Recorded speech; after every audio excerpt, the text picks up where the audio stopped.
এটা কিন্তু ছাত্র না, এটা হলো প্রধানমন্ত্রী তারেক রহমানের সন্ত্রাসী বাহিনী।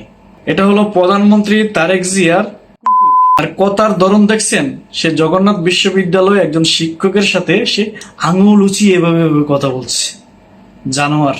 এই লোক আবার কি বলছে জানেন? তার কথাটা শুনলেন, এটা নাকি ছাত্র দলের ক্যাম্পাস, ছাত্র দলের নিয়ন্ত্রণে থাকবে।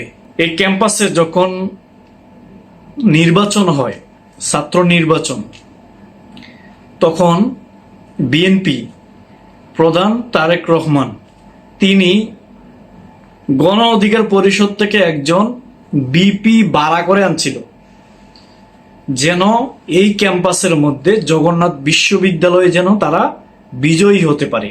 তবে বিএনপি তাদের বাড়া করা বিপি দ্বারাও এখানে বিজয়ী হতে পারে নাই।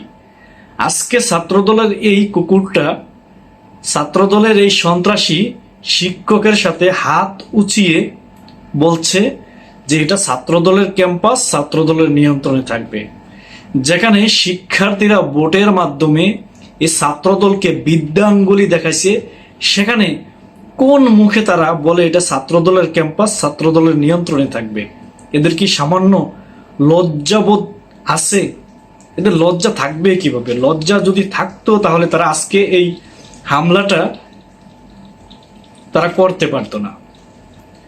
আজকে হামলাটা কি কারণে তারা করছে? আজকে হামলাটার মূল উদ্দেশ্যই হলো জগন্নাথ বিশ্ববিদ্যালয়ে হল তৈরি করার জন্য টাকা আসছে, ইন্টারিম গভর্নমেন্ট তারা এই টাকাটা দিয়েছে জগন্নাথ বিশ্ববিদ্যালয় হল তৈরি করার জন্য, শিক্ষার্থীদের আবাসনের ব্যবস্থার জন্য। এখন এই হল যে তৈরি করা হবে, আবাসন তৈরি করা হবে, জগন্নাথ বিশ্ববিদ্যালয়ের শিক্ষার্থীদের চাওয়া ছিল এটা ছাত্রদলের নেতাকর্মীদেরকে টেন্ডারটা না দিয়ে সেনাবাহিনীকে দিয়ে কাজটা করানো, কারণ সেনাবাহিনীকে দিয়ে কাজটা করালে কাজটা খুব দ্রুত হবে। আর যদি ছাত্রদল এই টেন্ডারটা নেয় তাহলে তারা এই টাকা পয়সা নিয়ে খেয়ে ফেলবে। এটা একদম একদম দিবালোকের মতো সত্য। ছাত্রদল যদি এই টেন্ডার পায় তাহলে এখানে কখনো ভবন তৈরি হবে না, আর হলেও শুধু ইটগুলো থাকবে, এখানে থাকার মতো কোনো পরিবেশ থাকবে না। এখানে যে 20 কোটি টাকা আসছে, এই 20 কোটি থেকে তারা 15 কোটি মাইরা দিব। তো এই বিষয়টাকে নিয়ে এবং এটার সাথে কিন্তু এই সিন্ডিকেটের সাথে জগন্নাথ বিশ্ববিদ্যালয়ের কিছু শিক্ষক জড়িত, তার পাশাপাশি যে প্রক্টর, তারপর হলো যে চেয়ারম্যান, এই ব্যক্তিগুলো পর্যন্ত এখানে জড়িত। এই ব্যক্তিগুলাই এই ছাত্রদলকে খবর দিয়ে এনে এই আপনার জগন্নাথ বিশ্ববিদ্যালয়ের যে জিএস, এজিএস, তারপর হলো বিপি, তাদের উপরে মারধর করে, ইনকিলাব মঞ্চের সদস্যদের উপরে মারধর করে, ছাত্র শক্তি সদস্যদের উপরে মারধর করে। এখন যেখানে শিক্ষার্থীরা ছাত্রদলকে বিদ্যাঙ্গুলি দেখাইয়া শিবিরকে এখানে বিজয়ী করেছে, সেখানে ছাত্রদল বলে নাকি ক্যাম্পাস তাদের নিয়ন্ত্রণে থাকবে। এটা তারা বলার আগে তাদের নিজের চেহারার দিকে একবার তাকাইছে? তাদের তো সেই যোগ্যতাটাই নাই শিক্ষার্থীদেরকে নিয়ন্ত্রণ করা বা শিক্ষার্থীদের ব্যাপারে কথা বলা, কারণ শিক্ষার্থীরা তাদেরকে পছন্দ করে না। শিক্ষার্থীরা সম্পূর্ণভাবে এই চাঁদাবাজের দল, এই চাঁদাবাজদেরকে বয়কট করেছে। সেখানে এরা আবার কোন মুখে এই কথা বলে?